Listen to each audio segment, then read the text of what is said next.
కొనియాడేదన్ అన్ని వేళలయందున నిన్ను పూజించి కీర్తింతును అన్ని వేళలయందున నిన్ను పూజించి కీర్తింతును ప్రభువా నిన్ను కొనియాడేదన్ హల్లెలూయా పాడేదా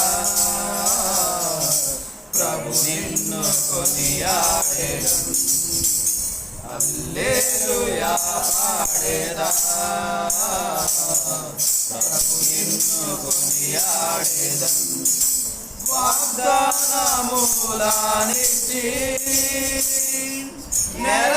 నెరవేర్చువాడవు నీవే వాగ్దానములనిచ్చి నెరవేర్చువాడవు నీవే నమ్మకమైన దేవా నన్ను కాపాడువాడవు నీవే నమ్మకమైన దేవా నన్ను కాపాడువాడవు నీవే ప్రభువా నిన్ను కొనియాడేదన్ హల్లెలూయా పాడేదా ప్రభు నిన్ను కొనియాడేదన్ హల్లెలూయా పాడేదా ప్రభు నిన్ను కొనియాడేదన్ నాదు శత్రువులను పడద్రోయువాడవు నీవే నాదు శత్రువులను పడద్రోయువాడవు నీవే మహాసమసుండవు నా రక్షణ శృంగము నీవే మహాసమసుండవు నా రక్షణ శృంగము నీవే ప్రభువా నిన్ను కొనియాడేదన్ హల్లెలూయా పాడేదా ప్రభు నిన్ను కొనియాడేదన్ హల్లెలూయా పాడేదా ప్రభు నిన్ను కొనియాడేదన్ ఎందరు నిన్ను చూసిరో వారికి వెలుగు కలిగెను ఎందరు నిన్ను చూసిరో వారికి వెలుగు కలిగెను ప్రభువా నీ వెలుగొందితిన్ నా జీవంకు జ్యోతివి నీవే ప్రభువా నీ వెలుగొందితిన్ నా జీవంకు జ్యోతివి నీవే ప్రభువా నిన్ను కొనియాడేదన్ హల్లెలూయా పాడేదా ప్రభు నిన్ను కొనియాడేదన్ హల్లెలూయా పాడేదా ప్రభు నిన్ను కొనియాడేదన్ భయమును పారదోలి అభయమునిచ్చితివి భయమును పారదోలి అభయమునిచ్చితివి నీవై ప్రభు నన్ను సంరక్షించుచుంటివి నీవై ప్రభు నన్ను సంరక్షించుచుంటివి ప్రభువా నిన్ను కొనియాడేదన్ హల్లెలూయా పాడేదా ప్రభు నిన్ను కొనియాడేదన్ హల్లెలూయా పాడేదా ప్రభు నిన్ను కొనియాడేదన్ కష్టములన్నిటినీ ప్రియముగా భరించును. కష్టములన్నిటినీ ప్రియముగా భరించును. జీవకే జీవించును. నా జీవంబు దాతవు నీవే. నీ కొరకే జీవించును. నా జీవంబు దాతవు నీవే. ప్రభువా నిన్ను నే కొనియాడెదను. హల్లెలూయా పాడేదా. ప్రభు నిన్ను కొనియాడెదను. హల్లెలూయా పాడేదా. ప్రభు నిన్ను కొనియాడెదను. నీవెలయందున నిన్ను పూజించి కీర్తింతును. నీవెలయందున నిన్ను పూజించి కీర్తింతును. ప్రభువా నిన్ను నే కొనియాడెదను. హల్లెలూయా పాడేదా. ప్రభు నిన్ను కొనియాడెదను. హల్లెలూయా పాడేదా. ప్రభు నిన్ను కొనియాడెదను.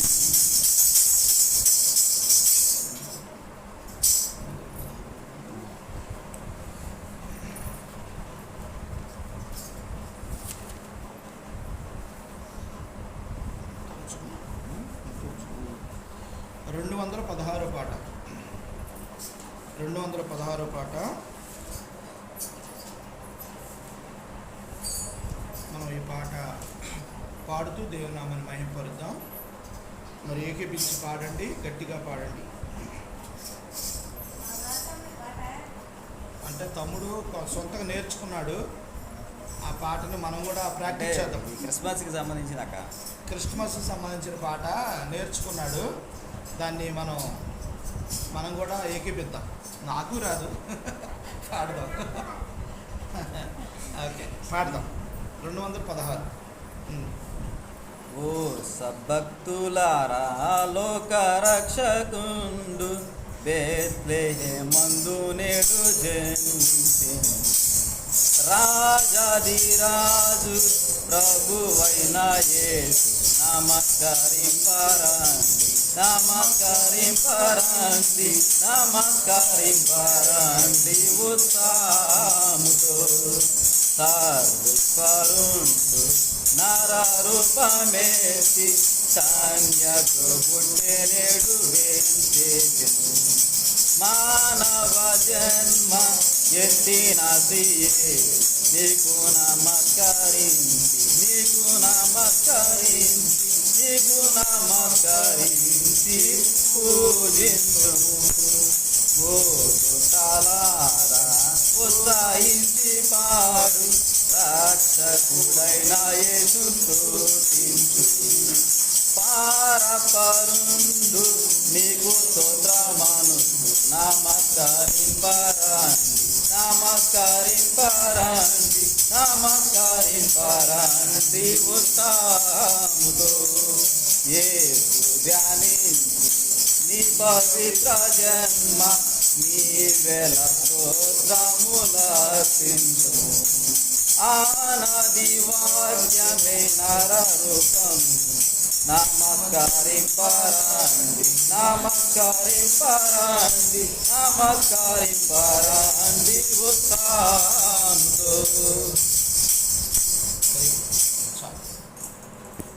లూకా రాసిన సువార్త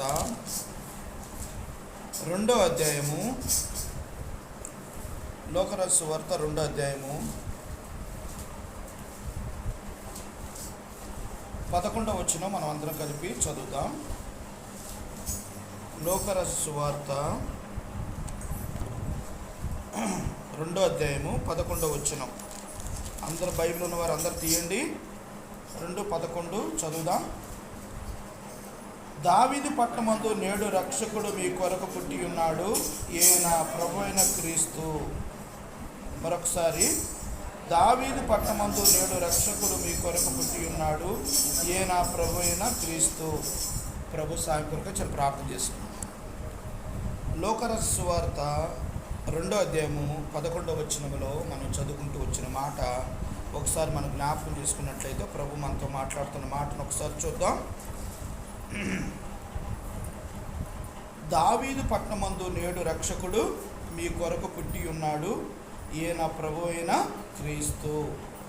తర్వాత మనకి ఈ మాట చదువుకుంటూ వచ్చాం కనుక ఇక్కడ ప్రభువారి గురించి ఇక్కడ మనం ఏం చదువుకున్నామంటే, దావీదు పట్టణమందుడు నేడు రక్షకుడు మీ కొరకు పుట్టి ఉన్నాడు. ఈ యొక్క క్రిస్మస్ను జరుపుకోవటం, అసలు మొట్టమొదటి క్రిస్మస్ జరుపుకున్నది ఏ సంవత్సరం అంటే క్రీస్తు శకం 3553 అంటే 353 సంవత్సరాల క్రితం ఈ యొక్క మొట్టమొదటిసారిగా డిసెంబర్ 25వ తారీఖున క్రీస్తు దినాన్ని ప్రకటిస్తూ వచ్చారు. అంటే 353వ సంవత్సరం క్రీస్తు శకం. ప్రియమైన దేవుని బిడ్డారా, ఆ రోజున దీన్ని యేసు ప్రభువారి యొక్క పుట్టుక దినాన్ని జ్ఞాపకం చేసుకుంటూ మన పితరులు, మన పెద్దలు వాళ్ళు ఇది నిర్ణయిస్తూ యేసు ప్రభువారు ఈ యొక్క పుట్టిన దినాన్ని అంచనా వేస్తూ ఆయన ఏ టైంలో ఏ కాలంలో పుట్టాడు అని అక్కడున్న క్యాలెండర్ ఆధారం చేసుకొని వాళ్ళు వెనక లెక్కేసుకుంటూ వెళితే అప్పుడు ఆ యొక్క యేసు ప్రభువారి పుట్టుకని ఆధారం చేసుకుంటూ ఈ యొక్క క్రిస్మస్ని అధికారికంగా మరి క్రీస్తు శకం 353వ సంవత్సరమున మొట్టమొదటగా డిసెంబర్ 25వ తారీఖున మరి అప్పటి నుండి స్టార్ట్ చేస్తూ వచ్చారు. ఆయన యేసు క్రీస్తు వారి యొక్క పుట్టిన దినం. ఈ యొక్క దినాన్ని జ్ఞాపకం చేసుకుంటే అసలు క్రిస్మస్ అంటే ఏమిటి, క్రిస్మస్ అంటే ఏమిటి మనకు తెలియాలి. క్రిస్మస్ అంటే తెలిస్తే అప్పుడు మనము దాని ప్రకారంగా నడిచినప్పుడు మన ప్రభువుని సంతోషపెట్టేవారిగా ఉంటాం. చూడండి, పిల్లలకి పుట్టినరోజు జరుపుకున్నప్పుడు పిల్లల దగ్గరికి వచ్చినప్పుడు మనం ఏం చేస్తాం, పిల్లలకి ఒక మంచి బొమ్మనో, గిఫ్ట్నో, చాక్లెట్లనో ఏ ఒకటి తెస్తాం కదా వాళ్ళు సంతోషపడటానికి. అలాగే యేసు ప్రభు యొక్క పుట్టినరోజు సందర్భం కూడా మనం కూడా ఆయన దగ్గరికి మరి ఎలాగ రావాలి, ఆయన ఎలాగ ఏమిస్తే ఆయన సంతోషపడతాడు అనే అనుభవాన్ని ఈ రోజున మనం కొన్ని మాటలుగా ధ్యానం చేసుకుందాం.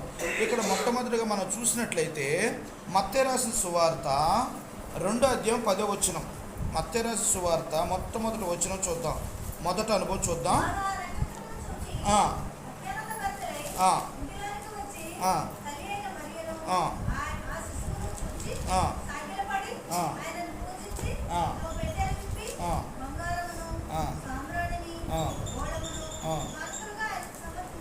చాలు. ఇక్కడ చూడండి, వారు ఆ నక్షత్రమును చూచి అత్యానంద భరితులై ఇంటిలోనికి వచ్చి తల్లి అయిన మరియను ఆ శిశువును చూసి సాగిలపడి ఆయనను పూజించి తమ పెట్టెలు విప్పి బంగారమును, సాంబ్రాణి, బోళమును కానుకలుగా ఆయనకి సమర్పించిరి. అంటే గమనించినట్లయితే ఇక్కడ ఈ క్రిస్మస్ అంటే ఏంటంటే సంతోషించటమే క్రిస్మస్. ఇక్కడ మన పెద్దలు కూడా చూడండి, అప్పుడున్న జ్ఞానులు చూడండి, వారు ఆ నక్షత్రం చూసి అత్యానంద భరితులయ్యారట. ఆనందముతో అత్యానందం. చూడండి, యేసు ప్రభువారు పుట్టిన దినం వెంటనే ఆ యొక్క నక్షత్రం వెలిసినప్పుడు దాన్ని అనుసరిస్తూ నడిచినప్పుడు ఆ నక్షత్రం యేసు ప్రభువారి యొక్క ఉన్న ఇంటి మీదుగా వచ్చిన ఆగినప్పుడు వాళ్ళు ఎంతో ఆనందంతో తబ్బిబ్బైపోయారట, ఆనందించారు. అంటే సంతోషించటమే నిజమైన క్రిస్మస్. నీవు నేను మనందరం కూడా మరి క్రిస్మస్ జరుపుకునే నీవు నేను అందరం కూడా యేసు ప్రభువారి పుట్టుకను జరుపుకునే మనందరం కూడా ఎలా ఉండాలంటే సంతోషించాలి. ప్రభువు పుట్టుకను జ్ఞాపకం చేసుకుంటూ ఆనందపడాలి. చూడండి, ఎవరన్నా బాబు కానీ పాప కానీ పుట్టినప్పుడు మనం ఏమనుకుంటామంటే పాప కానీ బాబు కానీ పుట్టినప్పుడు మనం అందరం సంతోషపడతాం. మొట్టమొదటి బాబు కానీ పాప కానీ పుట్టినప్పుడు ఎంతో సంబరాలు చేస్తారు. చాలామంది చాలా గ్రాండ్గా వాళ్ళు భోజనాలు ఏర్పాటు చేస్తారు. చక్కని మొదటి పుట్టినరోజు చాలా గ్రాండ్గా చేస్తారు. ఇలా చాలా చాలా అద్భుతంగా చేసి సంతోషంగా ఉంటారు కదా. అలాగే యేసు ప్రభు వారి యొక్క పుట్టుక దినాన్ని కూడా మనం జ్ఞాపకం చేసుకొని మనం ఎలా ఉండాలంటే సంతోషించాలి, ఆనందభరితులు అవ్వాలి, ఆనందంతో దేవుని స్తుతించాలి. దేవా, దేవుడైన మీరు మానవునిగా మా కొరకు ఈ లోకంలో జన్మించిన ప్రభువా మీకు వందనాలు స్తోత్రాలని మనం సంతోషంతో ఆయన స్తుతించి ఆరాధించటమే నిజమైన క్రిస్మస్. అంతేకాకుండా రెండో అనుభవం ఏంటంటే ఇదే మత్తయి రాసిన సువార్త 10-11 చదవక మళ్ళీ అదే వచ్చిన చదవండి.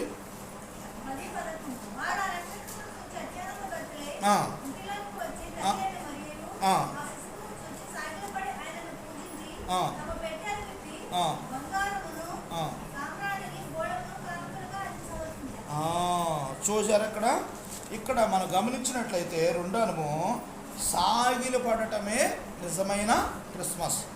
దేవుని దగ్గరకు వచ్చిన నీవు నేను మనందరం కూడా ఏం చేయాలంటే సాగిల పడాలి. ఎలా సాగిల పడాలి? ఇక్కడ మన పితరులు చూసినట్లయితే వారు ఆ నక్షత్రం చూసి ఆనందభరితులై ఇంటిలోనికి వచ్చి తల్లి అయిన మరియను ఆ శిశువును చూచి సాగిలపడి ఆయన పూజించి తమ పెట్టెలు విప్పి బంగారమును సాంబ్రాణి బోనమును కానుకలుగా సమర్పించిరి.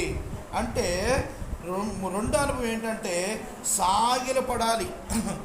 దేవుని యొక్క సన్నిధికి వచ్చినప్పుడు సాగిలపడాలి, ప్రభు దగ్గరకు వచ్చినప్పుడు సాగిలపడాలి. యేసు ప్రభు పుట్టినప్పుడు ఆ జ్ఞానులకు వచ్చారు కదా, వారికి ఉన్న జ్ఞానంతో గ్రంథాలు చదివి యేసు ప్రభు వారు ఆ రాజే రూపాస్ ఇటా కూర్చో మరి ఎంతో ఆ జ్ఞానులు తెలుసుకొని అక్కడికి వచ్చి యేసు ప్రభు వారు ఎంత వయసు, చిన్న వయసు, పుట్టిన బాలుడి దగ్గరకు వచ్చి వారు సాగిల పడ్డారట. యేసు ప్రభు వారు అప్పుడు ఆయన చేశాడా పని? ఆయన అద్భుతాలు చేశాడా? మహత్కారాలు చేశారా? ఏం చేయలా. మన జీవితంలో కూడా అంతే. యేసు ప్రభు వారు మన జీవితంలో ఏం చేయవసరంలా. ఆయన దేవుడని గుర్తించి ఆయన దగ్గర మనం ఏం చేయాలి? సాగిల పడాలి. నేను తణుకులో ఐ డాక్టర్ గారి దగ్గర చేసేటప్పుడు, అక్కడ నేను వర్క్ చేసేటప్పుడు ఆ డాక్టర్ గారు తెల్లవారుజామునే నన్ను నువ్వు 3:00 రెడీ అయిపోవాలన్నారు. 3:00 అనుకున్నా. 3:00 తలస్నానం చేసి రెడీ, మంచి బట్టలు వేసుకుని రెడీగా ఉండాలన్న.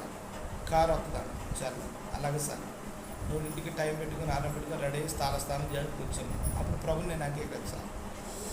ఇక డాక్టర్ గారు వాళ్ళ వైఫ్ నేను డ్రైవర్ కారు ఎక్కేసాను. అక్కడ తణుకు దగ్గర నిడదవోలు అని ఒక ఊరు ఉంది. ఆ నిడదవోలు దగ్గరికి, రాజమండ్రి దగ్గరికి తీసుకెళ్ళిన తర్వాత అక్కడ ఒక మండపం ఉంది. అక్కడ ఒక స్వామీజీ అని ఒక ఆయన ఉన్నారు. ఆయన దగ్గరికి వెళ్ళగానే ఈయన చాలా పేరున్న పెద్ద డాక్టర్, తణుకులోనే ఐ స్పెషలిస్ట్ అనమాట. చాలా పెద్ద డాక్టరు, చక్కగా మంచి పేరున్న డాక్టర్ అనమాట. ఆయన వెంటనే వెళ్ళి ఏం చేశాడంటే ఆయన బాబా గారు ఆయన బయటికి రాంగలోనే గబగబా వెళ్ళి సాగిల పట్టడం అంటే ఏంటి తెలుసా? బార్లు పండుకొని కాళ్ళు పట్టుకున్నాడు. భార్య భర్తలు ఇద్దరు కూడా. నేను దూరంగా నుంచో చూస్తూ ఉంటాను. నాకైతే నేను అప్పటికి ప్రభు ఏర్పాట్లు ఉంటామంటే అదేనేమో మనకు తెలియదు. ప్రభు ఆ మనసు ఇవ్వాల. కొంతమందిని అయితే వాళ్ళు కూడా వెళ్ళి పడతారు. మరి నాకేం అలా అనిపించలా. దూరంగా నుంచి ఆయన మనిషిగా అన్నట్టుగా నేను చూస్తున్నా. వెళ్ళిపోయి సాగిలు పడ్డారు. నిజంగా ఒక మనిషికి అంత ప్రాముఖ్యత ఇచ్చి సాగిలు పడితే మన దేవుడు గొప్ప దేవుడు, మన కొరకు పుట్టాడు, దేవుడై ఉండి ఈ లోకంలో మన కొరకే ప్రాణం పెట్టి మన కొరకు సమాధించి తిరిగి లేచిన దేవుడు ఆ ప్రభువారు పుట్టినప్పుడు మనం ఎలాగ సాగిలు పడాలి? ఎంతగా సాగిలు పడాలి? ప్రియమైన దేవుని బిడ్డలారా, ఒక మనిషికి అంత ప్రాముఖ్యత ఇచ్చి ఆ డాక్టర్ గారి ఫ్యామిలీ మోకరించి సాగిల పడ్డారు. మరి ఈ రోజున నీవు నేను మనందరం కూడా ఎలాగున్నాం? దేవుని దగ్గర సాగిల పడే బిడ్డలుగా ఉన్నామా? సంతోషంగా ఆయన దగ్గర సాగిల పట్టడం ఏంటంటే తెలుసా? తను తగ్గించుకోవటం, పూర్తిగా ఆయనకు సరెండర్ అయిపోవటం. ప్రభు నాది ఏమి లేదు ప్రభు, మొత్తం నువ్వే.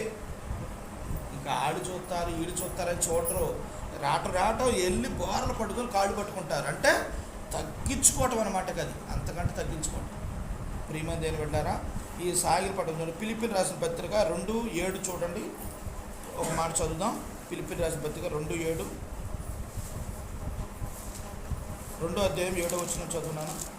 మనుషుల పోలికగా పుట్టి, ఆ, దాసుని స్వరూపం ధరించుకొని, ఆ, తన్ను తానే రిక్తునిగా చేసుకొని. ఆ. ఇక్కడ చూడండి, మనుషులు పోలికగా పుట్టి దాసుని స్వరూపము ధరించుకొని తన్ను తానే రిక్తుడిగా చేసుకున్నాడు. చూసారా, యేసు ప్రభు వారే రిక్తుడిగా చేసుకున్నాడు. తన్ను తాను ఏం చేసుకున్నాడు? తగ్గించుకున్నాడు. మరి నీవు నేను దేవుని మందిరానికి వస్తే మోకర అంటే కాళ్ళు ఆ ప్రాబ్లం ఉన్నాడు కాదండి. యవ్వన పిల్లలు, చిన్నపిల్లలు కూడా ఈ రోజున చిన్న చిన్న పిల్లలు కూడా, యవ్వనస్తులు కూడా వాళ్ళు దేవుని దగ్గరికి వస్తే దేవుని దగ్గర మోకరించడానికి సిగ్గుపడుతున్నారు. వాళ్ళు ఏమైనా చూస్తే ఏమైనా అనుకుంటారేమో అలా కూర్చుండిపోతున్నారు. కొంతమంది నిజాయితీగా యథార్థంగా మోకరిస్తారు, కొంతమంది అలా కూర్చొని చూస్తూ ఉంటారు. కానీ వాళ్ళు యవ్వన పిల్లలు, వాళ్ళు మోకరించవచ్చు, ప్రార్థన చేయొచ్చు, దేవుని కనపరచవచ్చు, కానీ వాళ్ళు ఎలాగుంటారు? తగ్గించుకోరు. మనం కూడా యేసు ప్రభు వారు తాను రిక్తుడిగా చేసుకున్నాడు, తగ్గించుకున్నాడట. మరి నీవు నేను ఎంతగా తగ్గించుకోవాలి, ఎంతగా సాగిల పడాలి? అంతేకాకుండా యాకోబు రాసిన పత్రిక 4:10 చూడండి. యాకోబు రాసిన పత్రిక 4:10 చూడండి ఒక మాట. ప్రభువు మీ దృష్టిని తగ్గించుకొనడి, ఆ, అప్పుడు ఆయన మిమ్మల్ని హెచ్చించును. చూసారా, ఇక్కడ 4వ అధ్యాయం 10వ వచనంలో, యాకోబు రాసిన పత్రిక 4:10 వచనంలో మరొకసారి చదవక చదవండి. ప్రభు దృష్టికి మిమ్మల్ని తగ్గించుకొనడి, ఆ, అప్పుడు ఆయన మిమ్మల్ని హెచ్చించును. అది ప్రభు దృష్టికి మిమ్మల్ని మీరు తగ్గించుకున్నది, అప్పుడు ఆయన మిమ్మల్ని ఏం చేస్తారట? ఎప్పుడైతే నువ్వు తగ్గుంటావో దేవుడు నిన్ను ఉన్నతమైన స్థాయికి తీసుకెళ్తాడు. నాకున్నాయి అని నువ్వు కాలర్ ఎగరేసావో కాలర్ని ఏం చేస్తాడు? దింపేస్తాడు. అర్థమైందా? ఉన్నాయే, నాకు అంత జ్ఞానం ఉంది, నాకు అన్నీ తెలుసు అనేటట్టుగా ఎప్పుడు ఉండకూడదు. ప్రభు దగ్గర చాలా తగ్గించుకోవాలి. అసలు దేవుడే సమస్తం సృష్టికర్తే తగ్గించుకొని ఉంటే నీవు నేనెంత? ప్రియమైన దేవుని బిడ్డారా, ఒకసారి యేసు ప్రభు వారు కాళ్ళు కడగడానికి అందరూ అలా కూర్చున్నారు. కూర్చుంటే ఆ యొక్క అనుభవం ఏంటంటే, అసలు వాస్తవంగా ఏంటంటే, ఎవరైతే అందరికంటే తక్కువగా, అంటే వాక్యం రాకుండా చాలా దేన స్థితిలో ఉంటాడో ఆ వ్యక్తి లేచి కాళ్ళు కడగాలి లెక్క. అందరు కూర్చుంటే ఎవరు కడుగుతారంటే వాళ్ళు నువ్వు కడుగు అనుకుంటున్నారట ఎవరి కాళ్ళే. అంటే నేను గొప్ప అనుకుంటున్నారు ఎవరి కాళ్ళే. అప్పుడు యేసు ప్రభువు లేచి ఆయనే టవల్ కట్టుకొని, ప్లేట్లో నీళ్లు తీసుకొని, టవాల్ తీసుకొని కాళ్ళు పెట్టి కడిగాడు. తను తాను ఏం చేశాడు? తగ్గించుకున్నాడు. అది దానికి సాదృశ్యం. అంటే ప్రియమంది ఏమంటారా, ప్రభు దృష్టికి ఎవరైతే తగ్గించుకుంటారో రేపొద్దున ప్రభు ఏం చేస్తాడో చూడండి. ఈ జ్ఞానులు ఏం చేశారంటే, యేసు ప్రభు వారు శిష్యుడిగా ఉన్నప్పుడు, చిన్న బాలుడిగా ఉన్నప్పుడే వచ్చి ఏం చేశారు? సాగిల పడ్డారట. వాళ్ళు ఎంతో బంగారం, విలువైన వస్తువులు తీసుకొచ్చారు, ఎంతో జ్ఞానం గలవాడు. అయినా సరే యేసు ప్రభు వారి దగ్గర మోకరించి సాగిలపడి ఆయన ఆరాధిస్తూ వచ్చారు. మరి ఈ రోజున నీకు నేను కూడా నిజమైన క్రిస్మస్ ఏంటంటే ఆయనకి సాగిలపడి ఆరాధించడమే.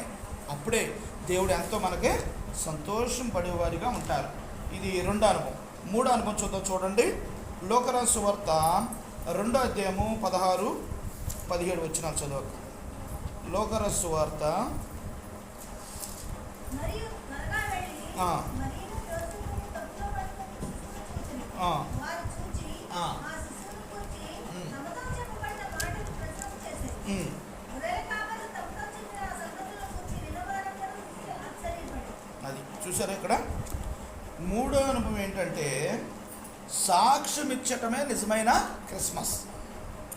యేసు ప్రభు వారి గురించి నువ్వు తెలుసుకున్నావు, యేసు ప్రభు గారి గురించి నువ్వేం చేయాలి? సాక్ష్యం చెప్పాలి. ఆయన పుట్టుక గురించి నువ్వు ఇతరులకే తెలియపరచాలి. అది నిజమైన క్రిస్మస్. అంతేగాని క్రిస్మస్కి వచ్చాము, ప్రార్థన చేసాము, వెళ్ళామంటే కాదు. మనం చేయాలి. ఒకటి ఏం చేయాలి? ఆయనలో సంతోషించాలి. యేసు ప్రభు పుట్టాడు నా కోసమని సంతోషంగా ఉండాలి. రెండోది ఏం చేయాలి? ఆయన కోసం సాగిలపడాలి. మూడోది ఏం చేయాలంటే, ఆయన కోసం మనం ఏం చేయాలంటే సాక్ష్యం ఇవ్వాలి. ఇక్కడ 2, 6, 7 వచనాలేనా? 16, 17 వచనాలు చూద్దాం. నేను చదువుతాం చూడండి. త్వరగా వెళ్ళి మరియను యేసోబును తొట్టిలో పండుకొని ఉన్న శిశువును చూచి వారు చూసి ఆ శిశువుని గురించి తమతో చెప్పబడిన మాటలు ప్రచురం చేసిరి. అందరికి తెలియపరిచారు. అసలు ఆ శిశువు అద్భుతాలు చేయాల, మహత్కార్యాలు చేయాల. ఈ రోజున యేసుప్రభు వారు నమ్ముకోమంటే యేసుప్రభు గారు ఏం చేశాడు? ఎందుకు నమ్మాలి అంటున్నారు. ఎందుకు నమ్మాలండి? ఏం చేశాడు మాకు? మా నప్పులు తీర్చాడా? మాకు మేలు చేశాడా అంటారు. కానీ వీళ్ళు అలాగ లేరు. గొర్రెల కాపులకు వెళ్ళి ఆ దూత చెప్పిన వెంటనే గబగబగా పరిగెత్తుకుంటూ వెళ్ళారు. యేసుప్రభు ఉన్న తొట్టిని చూశారు.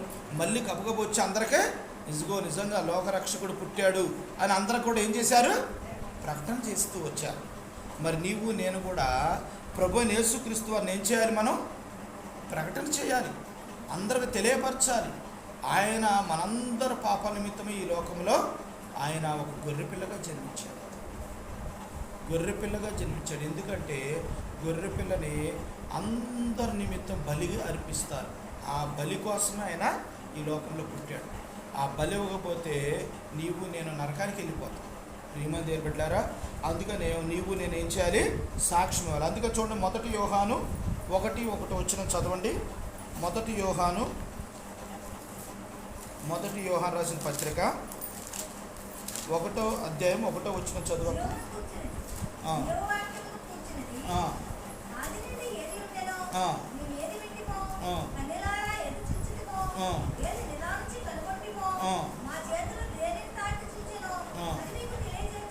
అది చూసారా? యోహాన్ రాస్తూ వస్తున్నాడు. మేము ఏదైతే చూసామో, ఏదైతే తాకామో దాన్ని మీకు చెప్తున్నాం. చూసారా? మరి మీరు తెలుసుకున్న వాక్యాన్ని, విన్న వాక్యాన్ని వెళ్ళి మరి 10 మందికి నువ్వు చెప్తున్నావా? ప్రకటిస్తున్నావా? మరి దేవుడి వాక్యం గురించి నువ్వు ప్రభు అయిన యేసుక్రీస్తు వారి గురించి నువ్వు అందరితో ప్రకటిస్తున్నావా? ఇక్కడ మన పితరులు యోహాన్ గారు అన్నారు కదా, ఈ జీవవాక్యం గురించినది ఆది ఉండి ఏది మీ ఉండినో, మేమేది వింటిమో, కనులర ఏది చూచితమో, ఏది నిదానించి కనుగొంటిమో, మా చేతులు దేన్ని తాకి చూచినవో అది మీకు తెలియజేస్తున్నా, ప్రకటిస్తున్నా. మరి ఈ రోజున నీవు నేను మనందరం కూడా ఈ నిజమైన క్రిస్మస్ అని చేస్తున్నాం అనుకుంటున్నాం, కానీ నిజంగా ఆయన గురించి ఒక్కడం కూడా ఏం చేయట్లేదు. మనం సాక్ష్యం ఇవ్వట్లా, ప్రభువారి గురించి సాక్ష్యం ఇవ్వట్లా. మరి నిన్న పొద్దునే నేను వాక్యం విన్నాను. అన్న జయరాజ్ అన్న చెప్తూ వస్తున్నారు వాక్యం, చాలా అద్భుతంగా చెప్తూ వచ్చారు. అన్న ఏమన్నారు తెలుసా? అసలుకి నిజంగా హృదయంలో యేసు ప్రభువారు జన్మిస్తే, నిజంగా రక్షణ పొంది బాప్తిసం తీసుకొని ఉంటే, వాళ్ళు సంపూర్ణ విశ్వాసం కలిగి ఉంటే వాళ్ళకి 360 రోజులు క్రిస్మస్సేనాట. అర్థమైందా? ఒక్కరోజు కాదు. ఎవరికైతే యేసు ప్రభు హృదయంలో లేడో వాళ్ళకి ఇదే 25వ తారీఖునే క్రిస్మస్. మనకు నిత్యము అది జయరాజ్ అన్న ఆ మాట చెప్పాక నాకు భలే ఆశ్చర్యం వేసింది. నిజంగా మనకు 366 రోజులు కూడా ఏంటి? 65 రోజులు క్రిస్మస్సే. ఎందుకంటే ఆయన రక్తంతో నిన్ను నన్ను కొనుక్కున్నాడు. ఆయన నిన్ను నన్ను ఏర్పాటు చేసుకున్నాడు. ఆయన గురించి నిత్యము మనం ఏం చేస్తున్నాం? ఆయన వాక్యాలు చదువుతాం, ధ్యానం చేస్తాం, ప్రకటన చేస్తాం. అందుకని నిజమైన క్రిస్మస్ మనం ఏంటి అంటే సాక్ష్యం ఇవ్వటమే. ఇది 3 అనుభవం. 4 అనుభవం చూసుకొని ఆరాధిద్దాం. 4 అనుభవం చూడండి. కీర్తన ముందు ఇదే లోకరాజు సువార్త 2:20 చదివాం. 2:20 లోకరాజు సువార్త 2:20. ఆ